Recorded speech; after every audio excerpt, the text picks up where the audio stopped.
Eh, Vamos entonces ahora pasamos, ¿sí?, a los parámetros protectivos. Los parámetros protectivos en ventilación mecánica son fundamentales. Esto es como si son tan importantes como la elección del modo ventilatorio. Eh, Sabemos que el paciente cuando está ventilado, cuando se ventila, vamos a lograr ya con la presión positiva, ya con una ventilación no convencional, vamos a generar, o sea, no espontánea, vamos a generar un cierto grado de injuria al pulmón.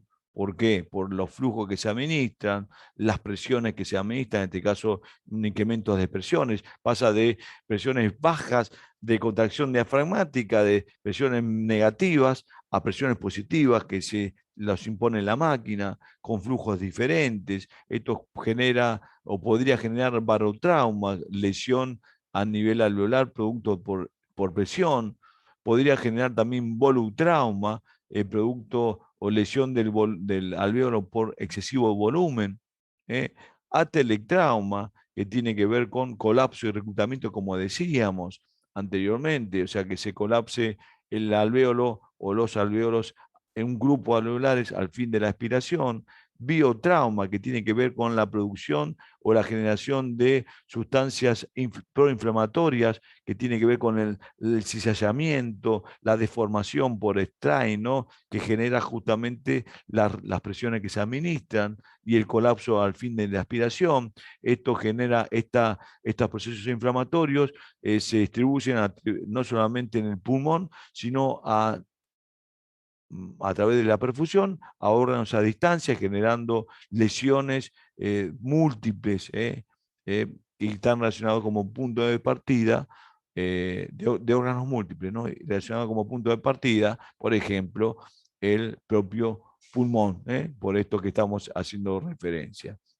El ergotrauma es una entidad que hace alrededor de 5 años que se acuñó, eh, y tiene que ver justamente con la mirada más integral, y que tiene que ver con, eh, porque hasta ahora hablábamos de un barotrauma, una lesión producida por varón, por presiones, entonces nos cuidamos con la presión. El volutrauma, nos cuidamos con los volúmenes, el exceso de volumen. El atelectrauma, pulmón abierto. Bueno, todas estas cosas, y sus consecuencias de biotrauma, todas estas cosas se generan o engloban una mirada todavía más amplia, que es el ergotrauma, que tiene que ver con la carga de energía que transmite el ventilador hacia el pulmón.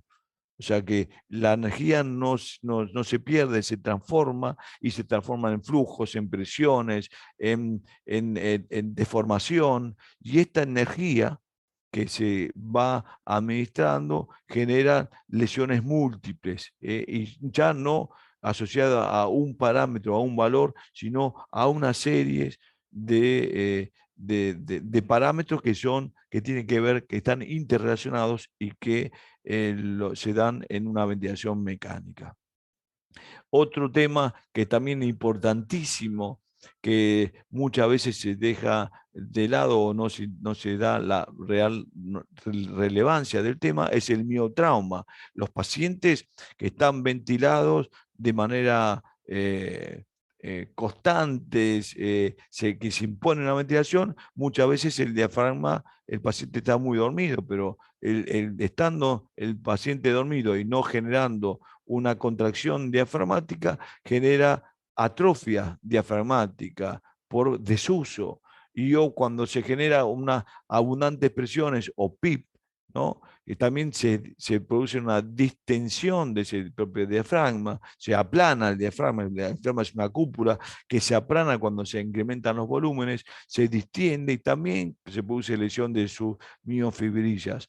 Entonces, y otra también tiene que ver cuando el paciente se despierta por las luchas o temas de asincronía paciente-ventilador, que se generan presiones y diferentes resistencias que involucran al diafragma. Entonces, un diafragma que está lesionado no permite una ventilación espontánea. Entonces, hay que cuidar mucho, mucho las asincronías. Aquí tenemos un neumotórax. ¿eh? Vemos que en esta parte del pulmón está libre, no hay malla vesicular, aquí no, o sea, solamente se ve aire, el corazón está desplazado, aquí arriba vemos donde llega el tubo, ¿no? Está desplazado hacia la derecha, los grandes vasos hacia la derecha, el corazón también. Claro, esto es una imagen que no debió existir, porque con la fisiología, con la auscultación y con la característica que el tórax, uno se expande y el otro no se expande, claramente, y estando ventilado y estando inicialmente sano, y no habiendo modificaciones en la medida del tubo, o sea que no se introdujo en un tubo, en un pulmón solo y ventila un pulmón. Bueno, esto es un neumotórax. Aquí vemos la imagen, una posterior una tomografía posterior a la colocación del tubo de drenaje, del tubo de tórax. Vemos que el pulmón, aquí en este caso el pulmón derecho expandido y el pulmón izquierdo se está comenzando a expandir. El seteo inicial que vamos a hacer de acuerdo al modo ventilatorio que elijamos. ¿eh?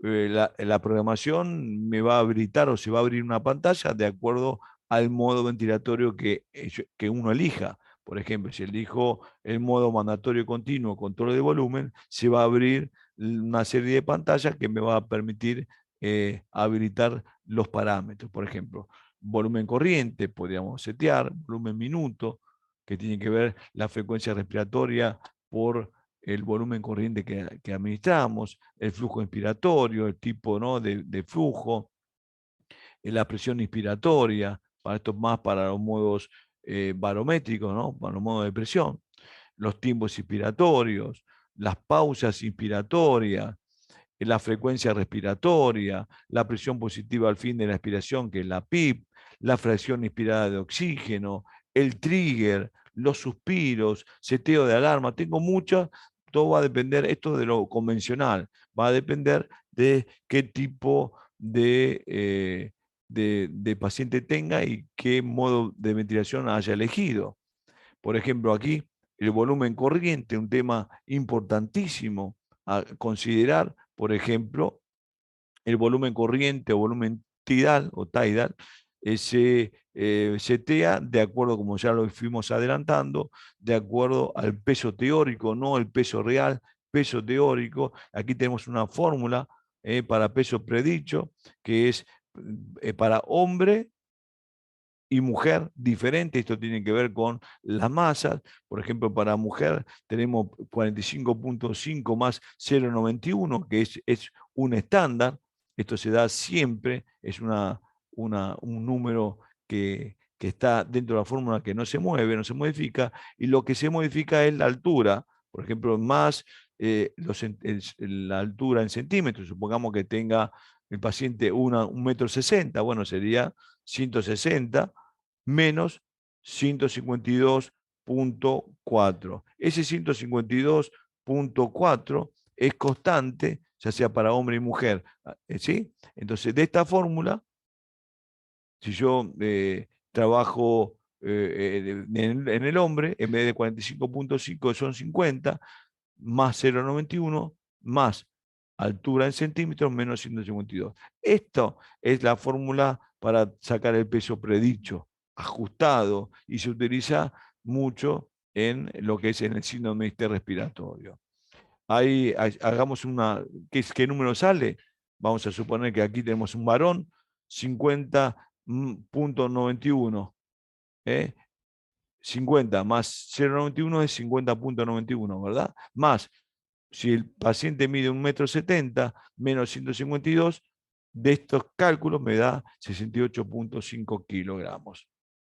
¿Está bien? También podría medir el peso teórico midiendo la talla al cuadrado. Supongamos que tiene 1,70 m, serían 1,70 por 1,70 por 23 si es varón o por 21,5 si es mujer. Y ahí está muy próximo al valor. Y si no, también por el índice de Broca.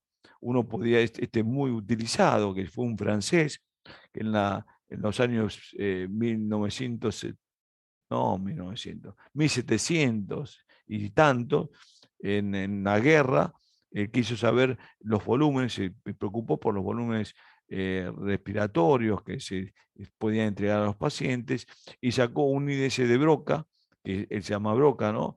Donde lo simplificó. Él medía la talla, lo que medía la persona, menos 100 centímetros. La talla en centímetros, ¿no? O sea, se mide 1,70 m, son 170 centímetros. Menos 100 son 70 el volumen corriente.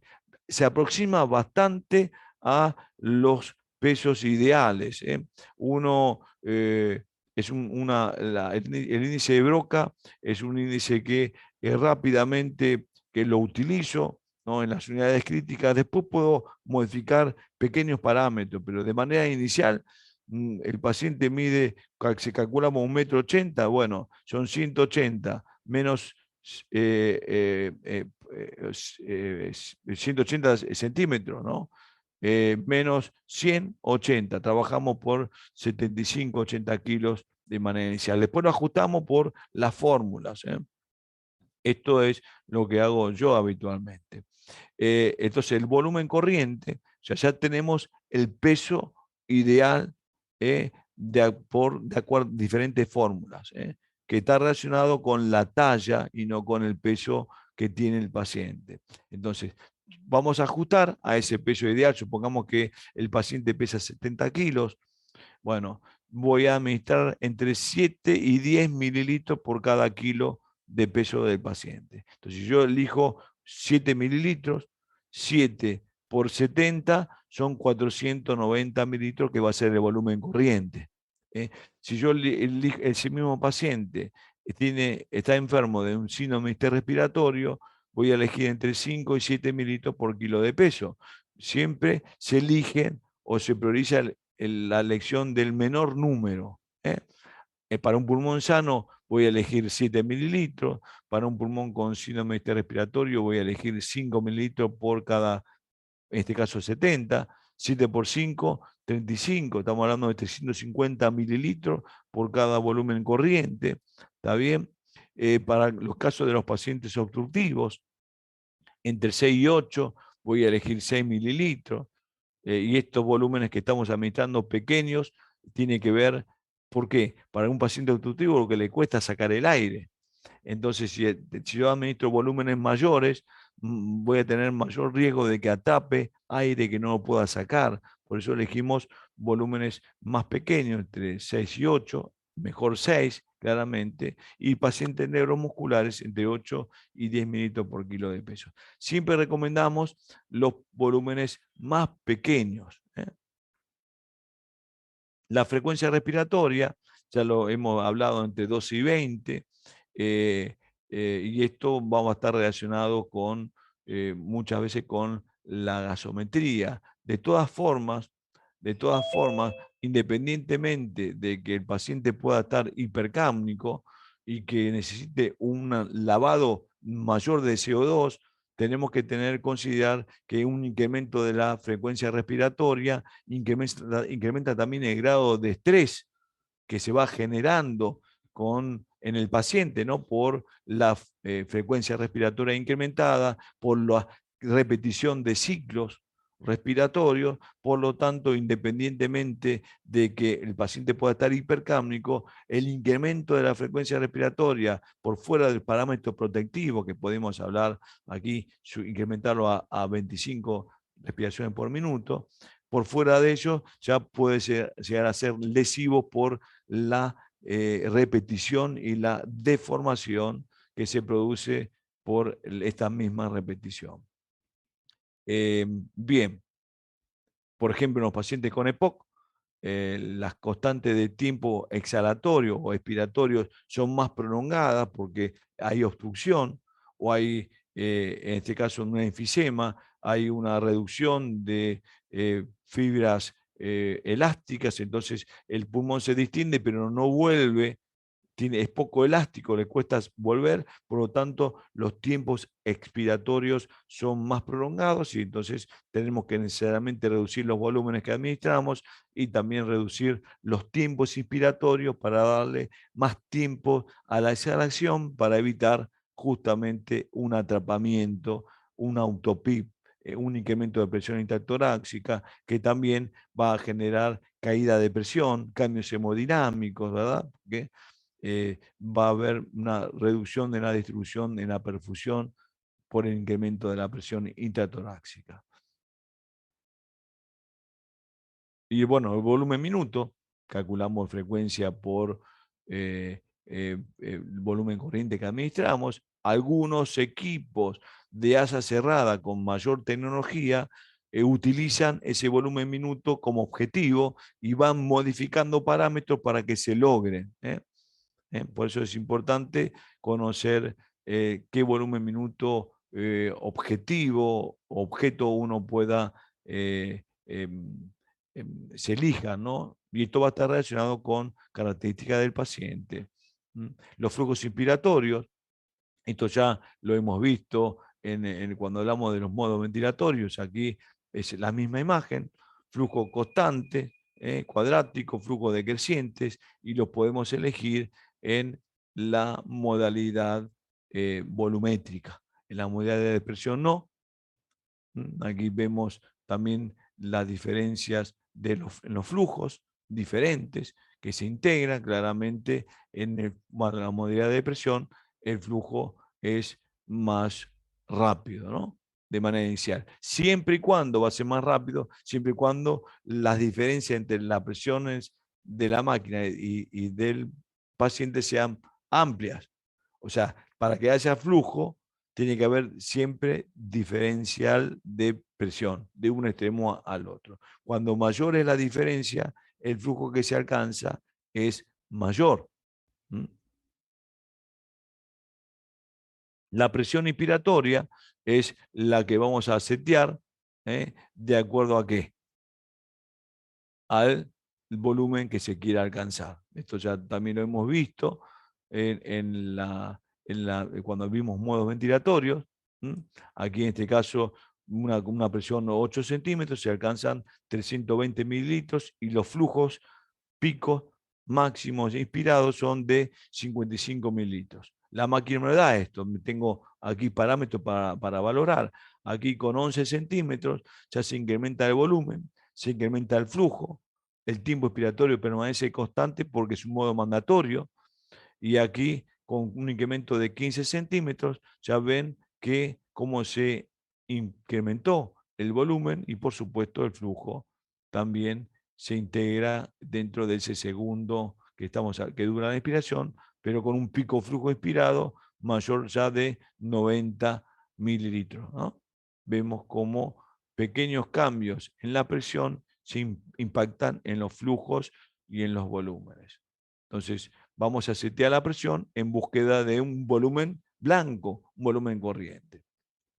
Tiempos expiratorios, bueno, ya también lo hemos avanzado en este detalle, en un adulto no menor a 0,75, porque esto puede generar hipoxemia, y ya hemos visto que la importancia de ese tiempo expiratorio. Inclusive también, de acuerdo a la estrategia, podría ser una relación Y invertida, pero tiene que ser el tiempo, tenemos que administrar el tiempo suficiente para no generar sincronía, que el paciente quizás requiere un tiempo más largo o menos largo, y que sea suficiente para generar la oxigenación.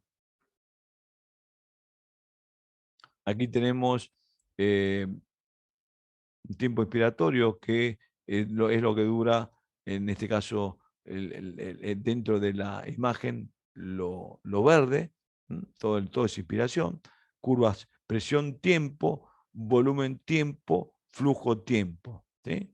Todo inspiración. Aquí vamos a ver nuevamente un ciclo respiratorio. El ciclo respiratorio involucraba, decíamos, la inspiración y la expiración.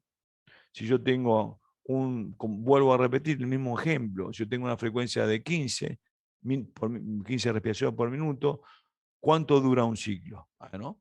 60 segundos dividido 15, 4 segundos. Bien, aquí está, 4 segundos. Entonces, si un segundo dura la expiración, 3 segundos dura la exhalación. 3 más 1, 4. Todo el ciclo respiratorio. Aquí tengo aquí está invertido, donde es la misma frecuencia respiratoria, pero ahora en vez de durar el tiempo expiratorio un segundo, dura 3.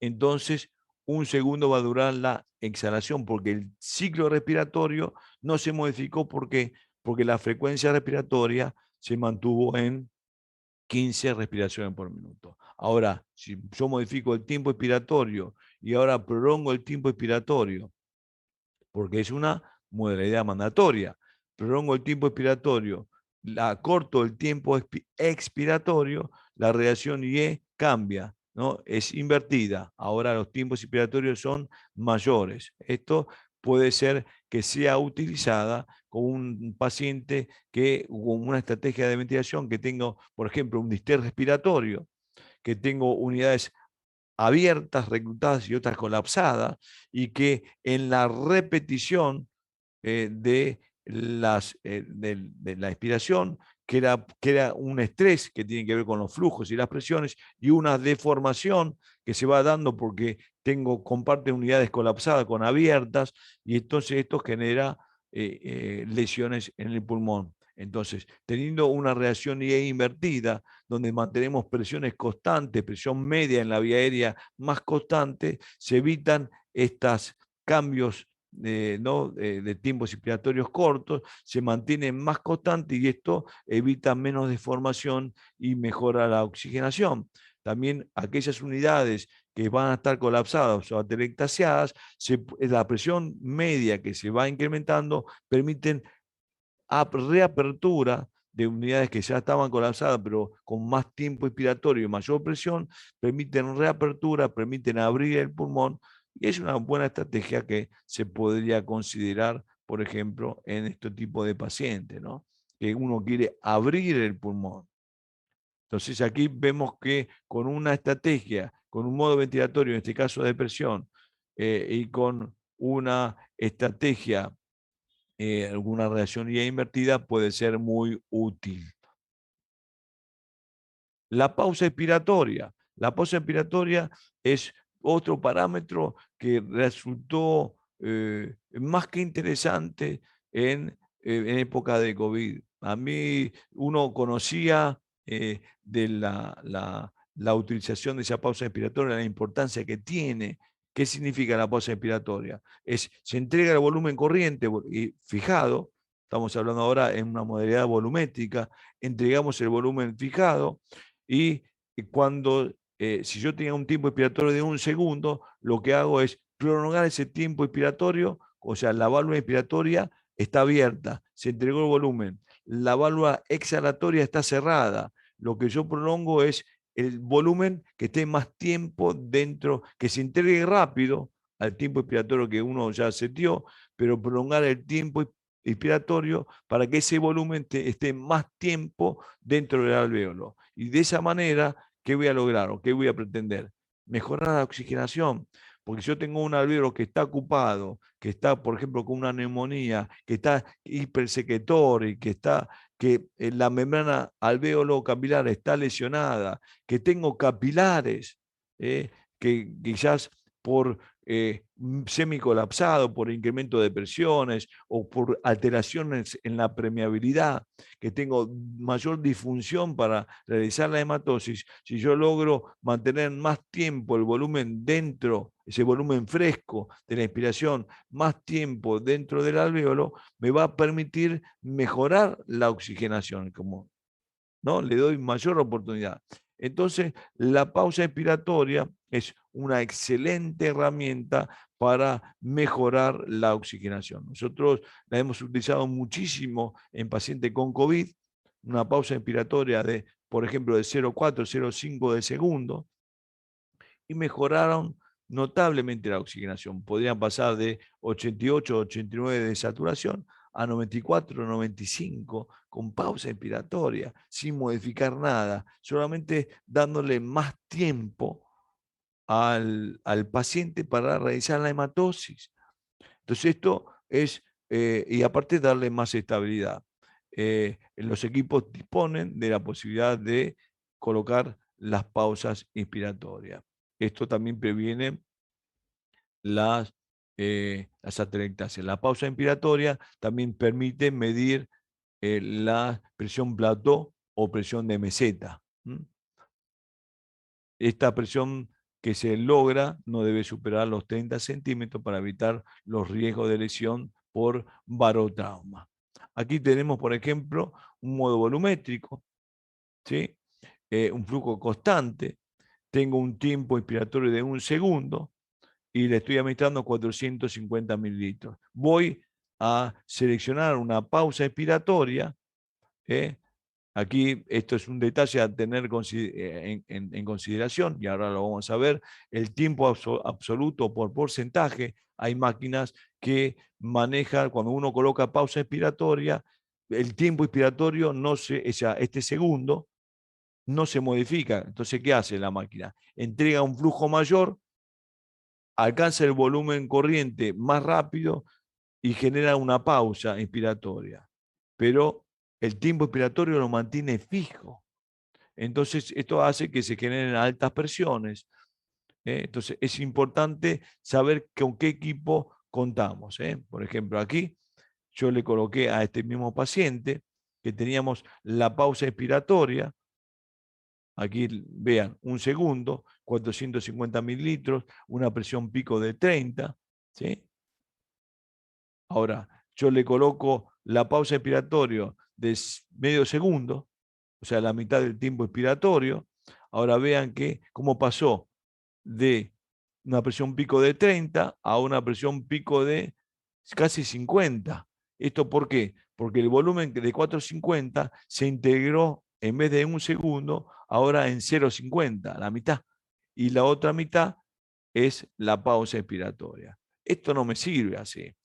Entonces, en este equipo lo que yo tengo que hacer es, si yo voy a administrar una pausa inspiratoria de 0,50, lo que sí, la administro del tiempo absoluto, pero incremento el tiempo inspiratorio. En vez de colocar 1 segundo, va a ser un segundo y medio. ¿Por qué? Porque 1 segundo va a ser el tiempo inspiratorio, o sea, que se integra el volumen en ese segundo, y esos 0,50 que yo le agrego son los 50 segundos que le estoy agregando, 0,50 que le estoy agregando al tiempo expiratorio. O sea, aquí en este caso se ve, ¿no?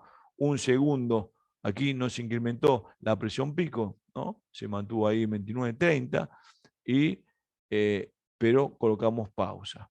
O sea, ahora incrementé el tiempo expiratorio a 1 segundo y medio. Esto es importante considerarlo. Algunos equipos, cuando uno coloca la pausa inspiratoria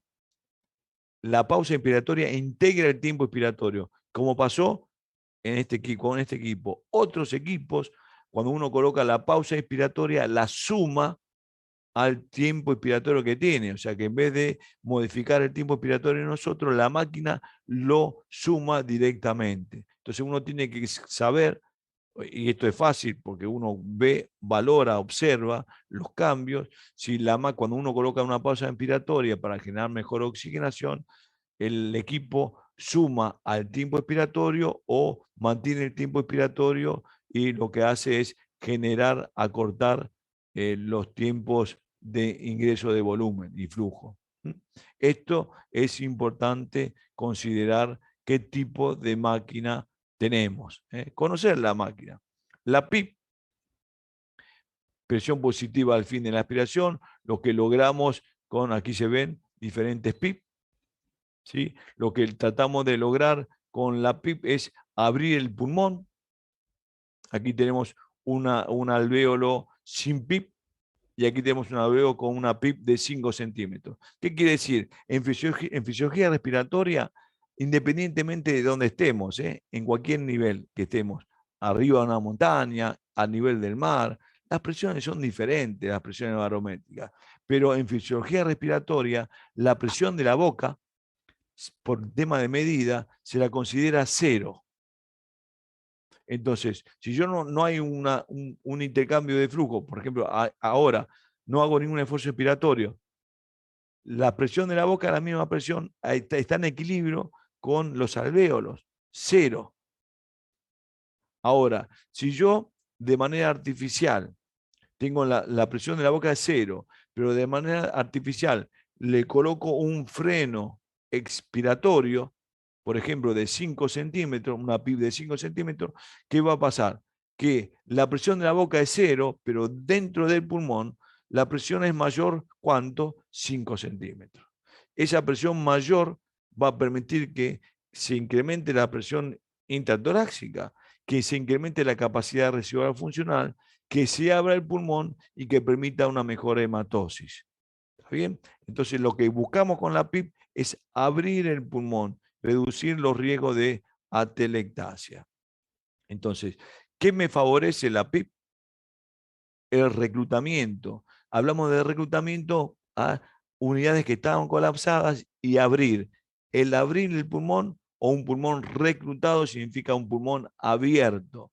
Claramente, si el pulmón está abierto, va a mejorar la presión parcial de oxígeno, porque va a haber una mejor hematosis, va a requerir menos FiO2, menor tasa de oxígeno, claro, porque hay una buena oxigenación y se va a reducir la toxicidad por el oxígeno.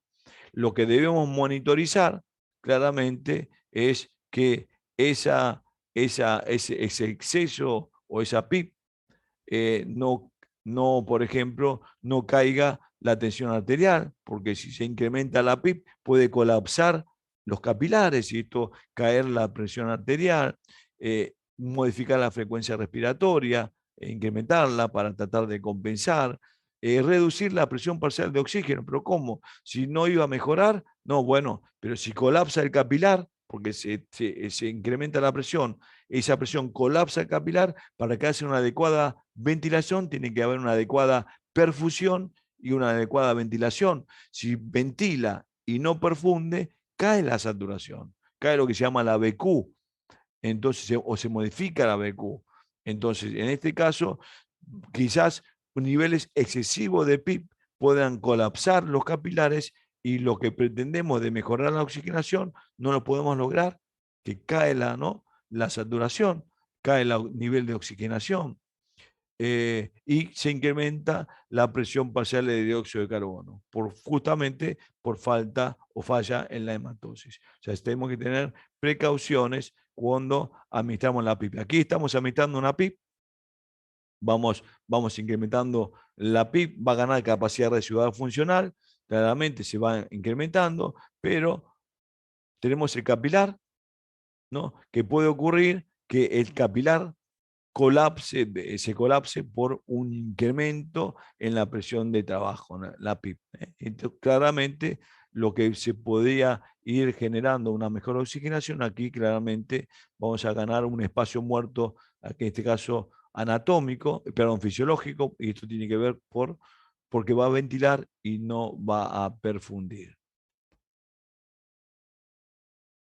La FiO2 que vamos a administrar va a ser, tenemos que tener en cuenta siempre la FiO2 con respecto a los niveles o los objetivos que nos proponemos. Por ejemplo, en un paciente con EPOC, el objetivo de la FiO2 que vamos a administrar, o sea, va a estar relacionado con objetivo de saturación, ¿no?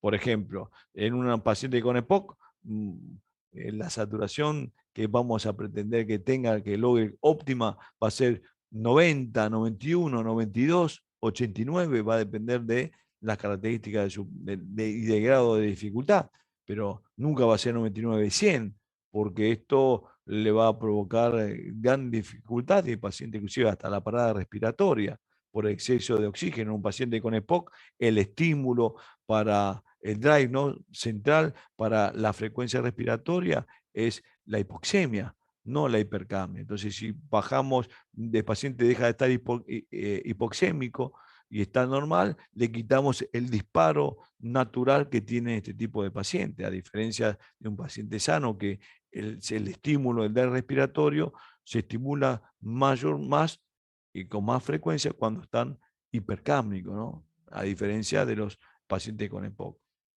Y pacientes con, por ejemplo, que un síndrome respiratorio, que sabemos que tenemos unidades abiertas y otras colapsadas, yo no voy a pretender que tenga una saturación de 100. Voy a tener objetivos de saturación que pueden estar orientados inicialmente a 90, 92, 88, o sea, que no es un paciente sano, por eso que no voy a pretender que logre un nivel de saturación ideal, ¿sí? Y entonces, bueno, vamos a viendo de acuerdo a la evolución, vamos a implementar objetivos o vamos a buscar objetivos más ideales en cuanto a la oxigenación. Pero va a depender siempre del momento ventilatorio. Nunca inicialmente voy a pretender que un paciente con síndrome respiratorio sature 99% o 100 porque voy a hacer mal las cosas, porque voy a generar toxicidad por ese oxígeno elevado. Tengo que ir lentamente que se vayan recuperando. La sensibilidad del trigger, esto ya lo hemos visto en la imagen anterior, este es un trigger por presión. ¿Sí? Cuando un trigger es más sensible, cuando el paciente requiera un menor esfuerzo para alcanzarlo. O sea, esto yo, forma de una analogía, ¿no? Si yo estoy un paciente de cadera, y lo hago caminar, le digo, bueno, y le pongo una tabla, y que el paciente tenga que saltar la tabla, o sea, pasar la tabla, levantar un pie para pasarla, cuando la tabla tiene mayor altura, le va a costar más pasar la tabla, y a veces puede ser que no la alcance a pasar.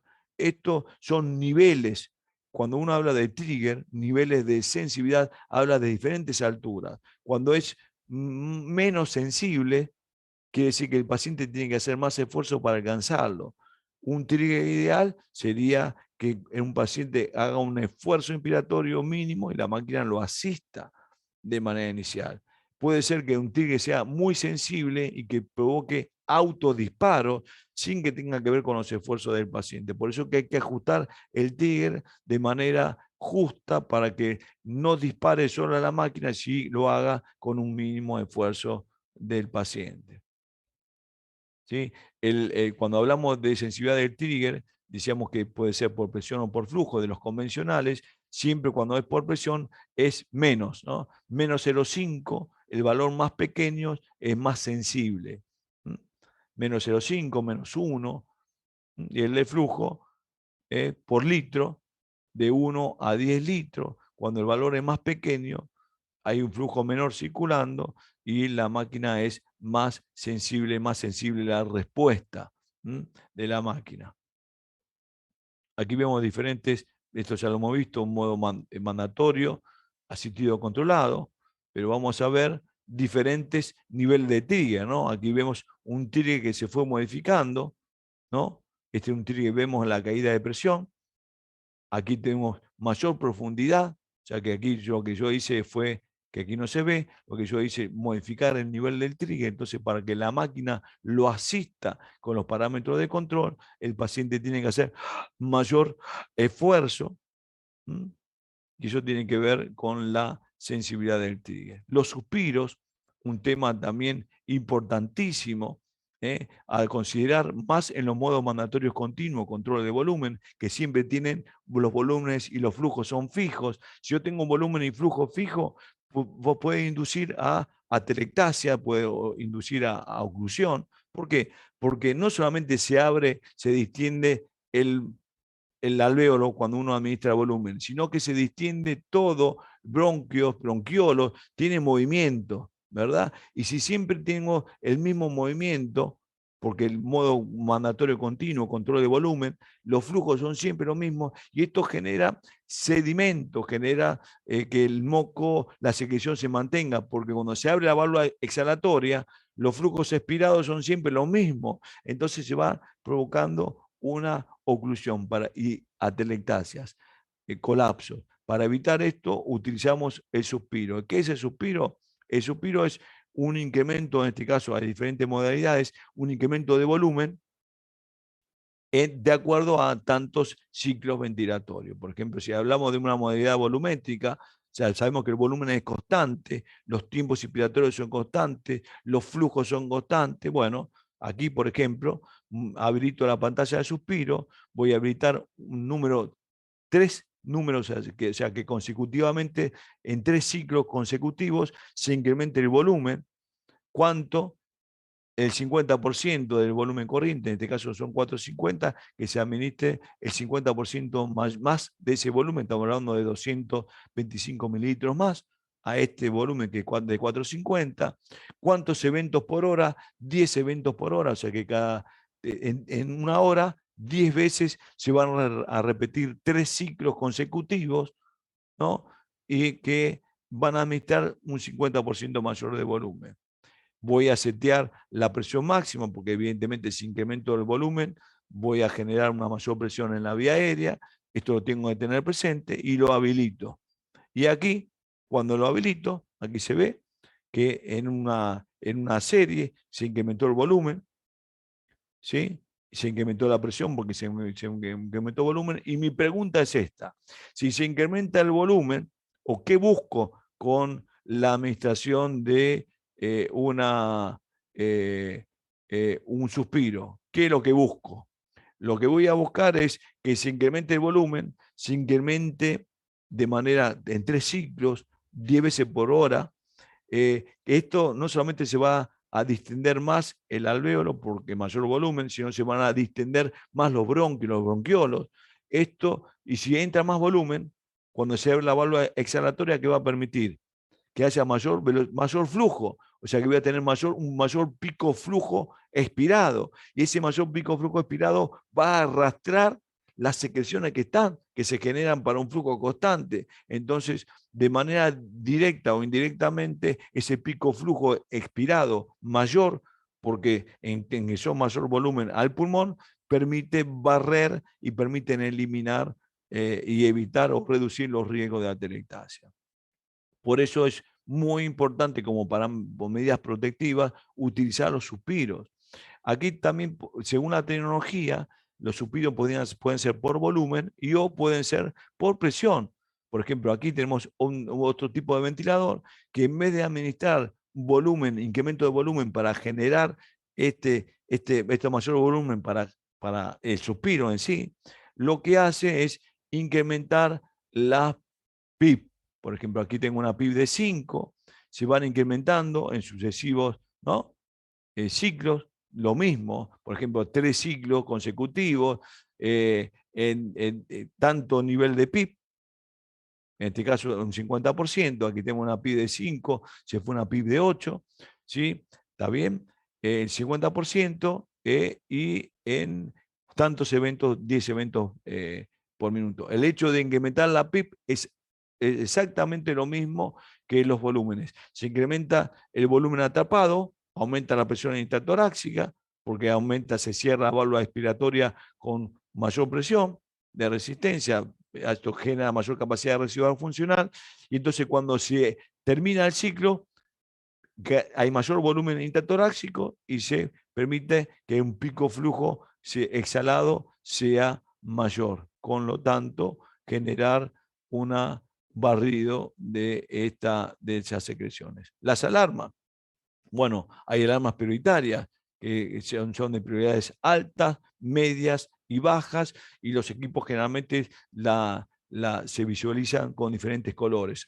Siempre la alta es la roja, visual, con destello rápido, auditiva; la prioridad media, visual, pues amarilla, con destellos más lentos; y la de baja, amarilla y permanece encendida. O sea, tenemos diferentes niveles. Eso tenemos que saber qué tipo de equipos tenemos para ver, cuando vamos al tema de alarmas, para saber en dónde estamos parados, qué necesitamos conocer, justamente para poder identificarlas y setear y programar la alarma como corresponde. Hay alarmas que no son configurables, como de baja carga de batería, sin conexión a la red eléctrica, falla de la alimentación de alguno de los gases o de ambos, desconexión, válvula de seguridad. Y esta válvula de seguridad es importantísimo y los tienen todos los equipos, por eso es importante el chequeo inicial, porque cuando la máquina administra presiones máximas, y lo que hace que la válvula se abra y permita que no se mantengan esas presiones. Y esto, si no existiese y si por alguna razón se incrementa la presión en el sistema, el pulmón estallaría. En cambio, estas válvulas de seguridad que tienen los equipos no las puedo programar, son no configuradas, son de fábrica, y que cuando uno realiza la prueba inicial, si la válvula de seguridad no funciona, el equipo se inhabilita. Tenemos otras alarmas que sí que son configurables: alta y baja presión en la vía aérea, frecuencia, alto y bajo volumen minuto exhalado. ¿Por qué exhalado? Porque el contralor que tiene la máquina, los equipos, están mayormente en la válvula exhalatoria. La máquina entrega un volumen, llega al paciente, se expande y vuelve a la máquina. Entonces, es muy importante saber y controlar cuánto vuelve a la máquina. ¿Por qué? Y si no regresa el volumen que se administró, en algún lado quedó, hay una fuga, el paciente está atrapando. Bueno, en ese aspecto, por eso es que en la gran mayoría de los equipos, los sensores de flujo que integra el flujo en el tiempo, o sea, el volumen, están en la válvula exhalatoria. También podrían estar en la I, ¿no? Que son todavía más sensibles, justamente en próximo al paciente. Baja PIP y CPAP, tiempo de apneas, estos son en los modos espontáneos, que es lo que hoy no hemos visto. Bueno, como verán, los contenidos son enormes. Insisto en invitarlos a nuestro curso de perfeccionamiento que comienza en diciembre, para profundizar en 7 meses todos estos temas que estamos abordando en poco tiempo. Y una reflexión final: el conocimiento se hace real cuando se aplica y sus resultados son los esperados. Bueno, muchísimas gracias por estar presente, por estar atentos. Quedan las preguntas abiertas ahora para hacer, así que las pueden realizar por el chat y yo mejor a viva voz. Aquí estoy viendo una pregunta del chat. Buenos días, ¿en qué patología se recomienda el modo volumen o presión? Y en neonatos y niños, ¿qué modo es más recomendable? Muchas gracias. Bueno, eh, no, voy a separar la pregunta. Por ejemplo, en los modos volumétricos son volúmenes constantes, ¿no? ¿Verdad? Digamos, siempre se eligen o se tratan de elegir que son los más comunes. Siempre se elige el equipo interdisciplinario, elige el modo que más conoce. Y generalmente el modo que más conoce es el volumétrico. Partimos por ahí. ¿Por qué? Porque tienen parámetros fijos, seguros. Y hoy hablamos de parámetros protectivos, pero hay muchísimo para trabajar con cada parámetro. ¿Y por qué son estos parámetros protectivos que estamos diciendo? La evidencia te lleva. Hay que trabajar muchísimo con cada uno de estos parámetros. Ahora, la elección del modo volumétrico es porque el que más se conoce, quizás tiene que ver la elección en un paciente de emergencia, se intuba y ya se setea el volumen relacionado a ese peso teórico, relacionado a la patología. Es muy sencillo de setear, que va a permanecer constante, entonces va a estar más seguro. Eh, bueno, eh, eh, pero también hay, por ejemplo, en un modo pacientes y como inicialmente están dormidos, la interacción con la máquina va a ser prácticamente muy limitada. Se va a dejar llevar, se va a dejar de ventilar porque no va a haber interacción, porque la máquina siempre lo va a controlar, porque el paciente no hace esfuerzo inspiratorio. Entonces, un modo general de inicio es un modo volumétrico, está bien. Después de un paro cardíaco, un posoperatorio, ¿no?, inmediato, que está dormido, se podría considerar un modo seguro de ventilación. Ahora, un paciente con EPOC, donde tiene atrapamiento dinámico que les cuesta sacar el aire. Estos pacientes de EPOC, la modalidad elegida es la volumétrica también. Y están despiertos, está fantástico, puede estar despierto. ¿Y por qué la volumétrica? Porque con los pacientes de EPOC hay gran expresión, y yo les comentaba que en el modo de depresión, para que haya flujo, tiene que haber diferencia de presión de un lado al otro. Cuando mayor es la diferencia, mayor es la velocidad de flujo. En los pacientes con EPOC hay gran resistencia.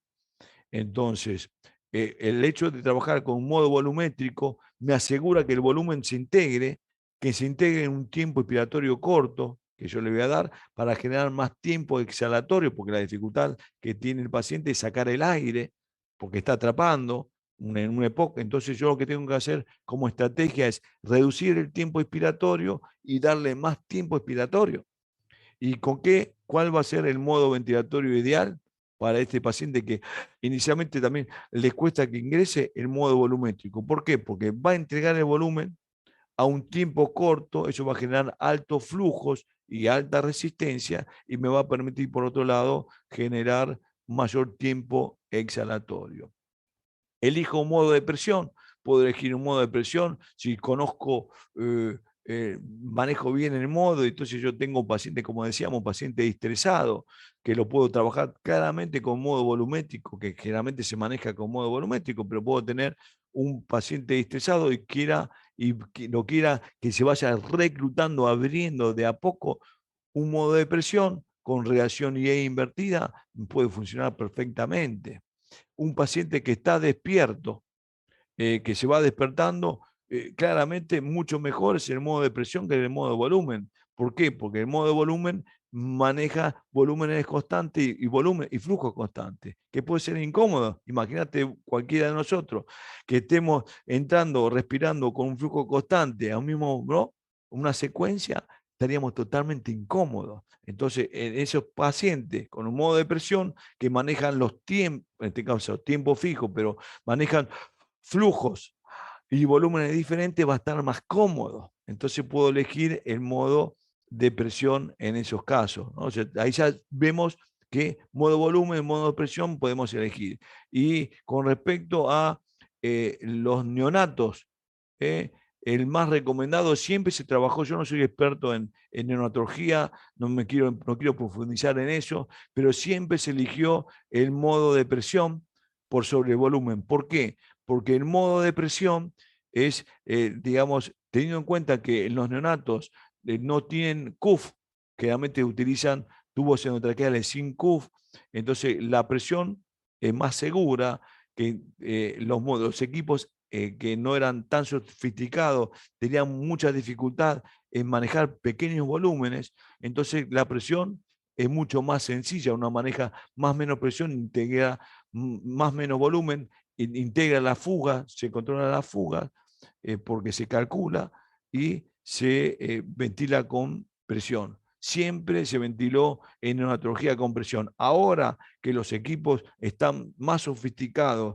que en este caso los consumibles permiten tener balón de neumataponamiento aún en pequeños tubos y o cánulas de traqueostomía, y como vuelvo a repetir, los equipos permiten volúmenes fijos, eh, seguros, porque los equipos de los software de los equipos lo admiten. Pasó ahora en la ventilación neonatal también a utilizarse en modos volumétricos. Pero vuelvo a repetir, no es mi tema y no quiero, pero creo que ahí está respondida tu pregunta ampliamente. Eh, ¿Existe alguna otra pregunta, Kelly? Sí, hay consultas en el botón del chat de Yuseli. ¿Cuál es la diferencia entre tiempo inspiratorio y TIGA? Bien, el tiempo inspiratorio es que yo seteo, que programo. A ver, yo seteo un tiempo inspiratorio de 1 segundo, ¿no? Y programo 1 segundo lo que dura la expiración y la máquina que va a hacer. En 1 segundo se mantiene abierta la válvula inspiratoria, la válvula exhalatoria está cerrada y se integra el volumen desde la máquina al paciente en ese segundo que dura la inspiración. ¿Está bien? Bien, el trigger es el disparo, es el esfuerzo que hace el paciente ante las dos válvulas cerradas y un trigger por presión, o válvulas abiertas, el trigger es el esfuerzo que hace el paciente, ¿sí? Que ese esfuerzo alcanza al umbral que hemos seteado el operador, que programa un umbral de trigger, el paciente lo alcanza y la máquina lo asiste. La diferencia es, entonces, el tiempo expiratorio es el que yo programo. El trigger es la asistencia que hace la máquina ante un esfuerzo del paciente. Supongamos que tengo una frecuencia de 15. Bueno, 60 dividido 15 son 4 segundos. Cada 4 segundos la máquina controla, abre la válvula expiratoria y entrega en un segundo el tiempo expiratorio, entrega el volumen. Ahora, si el paciente quiere respirar a mayor frecuencia, en vez de esos esperar 4 segundos, hace un esfuerzo inspiratorio. ¿Cuándo lo hace? Supongamos a los 3 segundos. No espera a los 4. A los 3 segundos hace un esfuerzo inspiratorio. ¿Está bien? Ese esfuerzo inspiratorio alcanza el nivel del trigger que seteamos y la máquina lo asiste. Entonces la diferencia es tipo inspiratorio que yo seteo, trigger que yo seteo, pero tiene que ver con un umbral de disparo. El trigger tiene que ver con un esfuerzo inspiratorio. Si el paciente está dormido, no hace ningún esfuerzo inspiratorio. Por lo tanto, el trigger va a ser, el disparo lo va a otorgar la máquina por tiempo. Si el paciente hace un esfuerzo inspiratorio y el paciente alcanza el nivel del trigger, la máquina lo va a asistir. ¿eh? Pero el tiempo expiratorio siempre va a ser fijo. El mismo no se va a modificar. El trigger, yo puedo incrementar con el trigger, con los esfuerzos, puedo incrementar la frecuencia respiratoria, pero en los modos mandatorios, el tiempo expiratorio siempre va a ser fijo, el mismo. Ahí tienes la diferencia de uno u otro. Sí, Si, tenemos también de Miguel, licenciado Miguel, la toxicidad por oxígeno que causa en un paciente en UCI. Bueno, varias cosas. Uno, primero, cuando uno habla de toxicidad por oxígeno, tiene que ver de lo fisiológico, miradas diferentes miradas. Yo tengo un volumen corriente. Supongamos que el volumen corriente es el volumen que administra la máquina. ¿Está bien? Y lo administra, supongamos que tengo 500 mililitros para administrar. Ese volumen corriente, si yo tengo una FIO2 del 50%, el 50 parte de, digamos, de ese volumen corriente que estoy administrando, hay una parte, un 50% es oxígeno y otra parte es nitrógeno. ¿Está bien? 50%. Si en una proporción de ese 500 mililitros es oxígeno y una proporción nitrógeno. ¿Está bien? Entonces, volumen corriente con una FIO2 del 50%. Y si yo administro ese mismo volumen corriente con una FIO2 del 100%, todo ese volumen corriente va a ser el 100% oxígeno. ¿Está bien? Bien. Dicho esto, vamos a hablar de afinidades. Yo tengo el capilar y el alvéolo. El oxígeno tiene mayor tasa de difusibilidad, difunde mucho más que el nitrógeno, difunde mucho más. Entonces yo tengo un volumen corriente del 100% de oxígeno, como difunde mucho más rápido el oxígeno que el nitrógeno, va a haber un momento que se va a colapsar porque va a difundir rápidamente ese volumen que tengo y va a generar atelectasia,